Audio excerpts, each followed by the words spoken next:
लाया जाएगा? अमित शाह को ये जेब नहीं देता कि वो भारत के होम मिनिस्टर हैं। जब स्पीकर ने इसको ज्वाइंट वर्किंग कमेटी के हवाले किया है और ज्वाइंट वर्किंग कमेटी अपना काम कर रही है और वो रिपोर्ट अभी पार्लियामेंट को आई भी नहीं, अभी से अगर वो कह रहे हैं तो फिर ये तो अमित शाह एक एग्जीक्यूटिव का हिस्सा है। अमित शाह लेजिस्लेचर का हिस्सा नहीं है। एज अ होम मिनिस्टर उनको कोई राइट नहीं है कि आप लेजिस्लेचर को प्रेशराइज करें। आप प्रेशराइज कर रहे हैं लेजिस्लेचर को कि विंटर सेशन में ला लो रिपोर्ट को। आप होते कौन है? भारत में संविधान में theory of separation of powers है। लेजिस्लेचर इंडिपेंडेंट है, जुडिशियरी इंडिपेंडेंट है, एग्जीक्यूटिव है। आप एग्जीक्यूटिव का हिस्सा है अमित शाह। आप होते कौन है हमारे को प्रेशराइज करने के लेजिस्लेचर को? आपको कोई राइट नहीं लेजिस्लेचर को आप प्रेशराइज करें और आप डरा रहे हैं लेजिस्लेचर को ये कहकर। देखिए, गुजरात में एक मामूली सा वक्फ बोर्ड नहीं बना सकते ये लोग। 96 से प्रोसेस शुरू हुआ, कोर्ट को गए, कोर्ट उल्टा करते गए, गलत फैसले लेते गए। अब कोविंद साहब को तो बनाए हैं, प्रेसिडेंट ऑफ इंडिया थे, उनको जिम्मेदारी दी गई है। अब क्या बोल सकते हैं उसके बारे में? यही बोल सकते हैं कि ये हमारा जो स्टैंड है हम उस पर कायम रहेंगे। अब वो अगर कल सरकार गिर जाएगी तो क्या होगा बताइए? अगर ये बीजेपी की सरकार गिर गई 2026 में, फर्ज करिए, अल्लाह करे हो जाए, नहीं मालूम, अगर गिर गई क्या करेंगे? क्या करेंगे बताइए? कैसे करेंगे आप? क्या करेंगे? टेन्योर क्या होगा उसका? आप बोलेंगे नहीं, टेन्योर होगा 29 तक ही, या फिर टेन्योर होगा 5 साल का। क्या है बताइए ना आप। मैं ये तो बोल रहा हूं भाई, भारत की जनता एक फैसला देती है। आप कौन होते भाई फैसला बदलने वाले? सर, ये बुलडोजर वाले इशू पे जो सुप्रीम कोर्ट का आया, नेक्स्ट हियरिंग का कुछ नहीं करने के लिए जो हिदायत। हाँ, नहीं, बहुत बहुत अच्छा फैसला है। हम तो चाहेंगे कि सुप्रीम कोर्ट जो 1 अक्टूबर को गाइडलाइंस देगा, हम तो बेचैनी से इंतजार में उन गाइडलाइंस के। 1 अक्टूबर तक तो कोई कुछ नहीं कर सकता। भाई, आप बुलडोजर को ग्लोरीफाई कर रही थी बीजेपी, संविधान को ग्लोरीफाई नहीं कर रही थी। ग्लोरिफिकेशन ऑफ बुलडोजर हो रहा था। और आप देखिए, अगर किसी एक मोहल्ले में 50 घर हैं और सिर्फ घर तोड़ा जा रहा है अब्दुल रहमान का, तो आप ये बता रहे हैं कि वो पूरा मोहल्ला इलीगल नहीं है, सिर्फ यही इसका घर इलीगल है।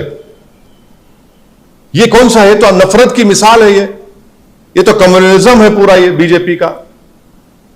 तो उत्तर प्रदेश में, मध्य प्रदेश में, गुजरात में, महाराष्ट्र में कैसे कैसे वाकयात हुए, दिल्ली में।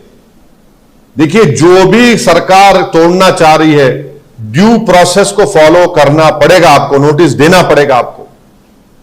आप मनमानी नहीं कर सकते। कोर्ट का स्टे है तो भी तोड़ दे रहे आप।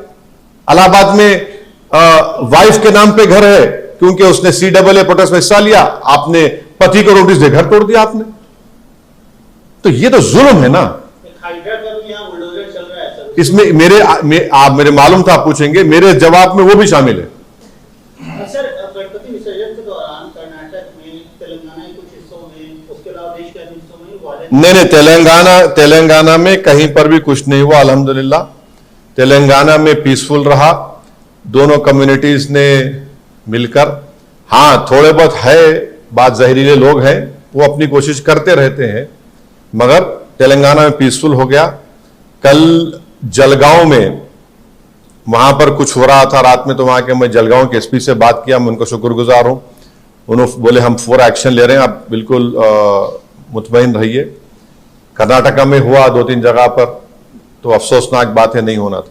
मिलाद का जुलूस होने वाला है सर, अपील करेंगे। नहीं, हम तो ये भी पुरअमन जाएगा, पुरअमन जाना चाहिए और पीसफुल जाना चाहिए। हम पूरा कोऑपरेट कर रहे हैं। इसीलिए तो मिलाद कमेटी ने गणेश विसर्जन को सामने रखकर उसको 5 दिन के लिए उसको मुलतवी किया, अमन के लिए, पीस के लिए। हमारा खुद पार्टी का पिछले 55-60 साल से हमारा जलसा होता है, तो वो विसर्जन से एक दिन पहले मुशायरा और जलसा होता, हमने उसको 1 वीक पोस्टपोन कर दिया। हमारी पार्टी ने बहुत बड़ा डिसीजन, कभी हमने ऐसा पोस्टपोन नहीं किया था। हमने फैसला लिया कि चलिए तेलंगाना के अमन के लिए बहुत जरूरी है, क्योंकि हैदराबाद में विसर्जन से 2 दिन पहले से भी गणेश उठाना शुरू हो जाते, तो हम बोले पीसफुल तरीके से हो जाए, फिर हम अपना पब्लिक मीटिंग करेंगे। और हमको उम्मीद है कि इंशाल्लाह ये मिलाद जुलूस भी पीसफुल जाएगा। और मैं तमाम लोग जो उसमें शिरकत करेंगे उनसे भी अपील करूंगा कि आप याद रखिए कि हैदराबाद का अमन, तेलंगाना का अमन बहुत इंपॉर्टेंट है, और पूरा पुलिस से कोऑपरेट करिए। और अपनी आप, ये एक पॉलिटिकल जुलूस नहीं है, बल्कि एक ये प्रॉफिट मोहम्मद सल्लल्लाहु अलैहि वसल्लम की आमद की खुशी में आप हम निकल रहे हैं। तो वजू से रहिए, और जहां पर मस्जिद में अज़ां होगी वहां नमाज पढ़िए। किसी को भी अपने जुलूस से तकलीफ मत होने दीजिए, किसी को भी, और ये बहुत जरूरी है। इजराइल का मेजर अटैक कैसा देखते हैं सर? बहुत लोग मर गए, कई लोग। इजराइल जो है दुनिया का सबसे रेसिस्ट कंट्री है। अपार्थाइड अगर कहीं जिंदा है दुनिया में तो इजराइल में जिंदा है। और इजराइल में पैलेस्टाइन के लोगों के लिए रोड अलग है, और इजरायलियों के जो सिटीजन है उनके लिए रोड अलग है। वेस्ट बैंक और गाजा एक ओपन प्रिजन बन चुका है। इजरायलियों ने 40,000 के करीब लोगों को मौत के घाट उतार दिया है अपने टेररिज्म की वजह से। इजराइल एक टेररिस्ट स्टेट है। 10,000 से ज्यादा बच्चों को मार दिया, 15,000 से ज्यादा महिलाएं मर गई हैं, 13 लाख के करीब लोग बेघर हो चुके हैं, कोई अस्पताल बाकी नहीं रहा। और ये दुनिया ये देख रही है तमाशा। अभी अमित शाह जी का एक्स में पोस्ट आया है जिसमें से एक जो उन्होंने बात की, दिस रिफ्लेक्ट्स मोदी जी's iron will to bolster our democracy through clean and financial efficient elections and accelerate economic growth। क्या क्या क्लीन है? क्या फिर से पढ़िए जरा वो। Reflects This reflects Modi ji's iron will to bolster our democracy through clean and financial। रुक जाइए, इलेक्ट्रल बॉन्ड क्या था? फिर अमित शाह बोलो, इलेक्ट्रल बॉन्ड क्या था बोलिए। अरे कुछ तो बोलो यार, इतने तो कान में फूल नहीं है हम जनता के।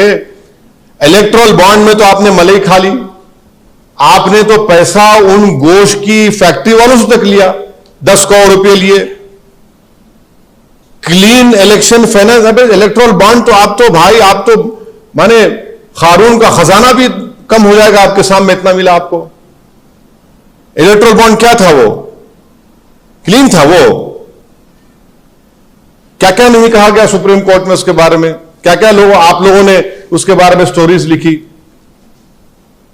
तो ये नहीं है, ये सब ये जस्टिफाई करने की कोशिश कर रहे हैं, गलत है ये। इकोनॉमिक ग्रोथ एक्सेलरेट होगा। इकोनॉमिक ग्रोथ एक्सेलरेट 10 साल से नहीं हुआ, इसकी वजह से नहीं हुआ क्या? अब देखिए कितना, अब एक जुमला बोल दिए, अब कल से शुरू हो जाएगा। 10 साल से आपका इकोनॉमिक एक्सेलरेशन इसलिए क्योंकि आपने डिमोनेटाइजेशन बोला, हाँ, फिर आपने कोविड को बोल दिया, फिर आपने कह दिया कि हम तीसरी बड़ी इकोनॉमी बन जाएंगे। कितने बहाने बनाएंगे? आपकी पूरी पॉलिसीज गलत है, जिससे देश का गरीब, किसान और खास तौर से युवा परेशान है। भाई 10 साल में आपने क्या दिया? अनएम्प्लॉयमेंट कितना भारत में ज्यादा है? पूरे विश्व में सबसे ज्यादा हाईएस्ट युवाओं में अनएम्प्लॉयमेंट भारत में है। आपने तो जीएसटी उस हेल्थ के उस पर भी लगा दिया आपने, इंश्योरेंस के ऊपर भी। क्या बात कर रहे हैं सर? असम सीएम ये ट्वीट करते हैं कि government of India has unlocked biometrics of over 9 lakh people. हाँ, the government of India has unlocked biometrics of over 9 lakh people from Assam who were affected during the NRC। Government of India has unlocked biometrics of over 9 lakh people from Assam who were affected during the NRC process। अब उन्हें पढ़ना पड़ेगा, पढ़ के बोलना पड़ेगा पूरा। हो गया सब? चलिए।